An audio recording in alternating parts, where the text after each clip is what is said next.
sada izgovarati razne reči i pojmove, a ti ćeš mi odgovarati odmah. Ono što ti prvo padne na pamet. Važi, a? Kuća. Krov. Vojislave. Krevet. Kaži Jorgan. O Bože, svašta. Veče. Nebo. Ptica. Plavo. Proleće. Visi baba.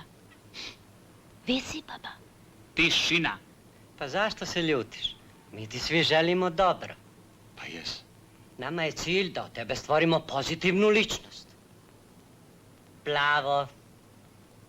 Ovk. Bože, svašta. Dinamo. Šta Dinamo? Pa Dinamo, fudbalski klub. Pa jest, i on nosi plave dresove. Dobro, čekaj, slušaj. Devojka. Lepa devojka. Na šta prvo pomisliš? Lift. Molim? Pa lift.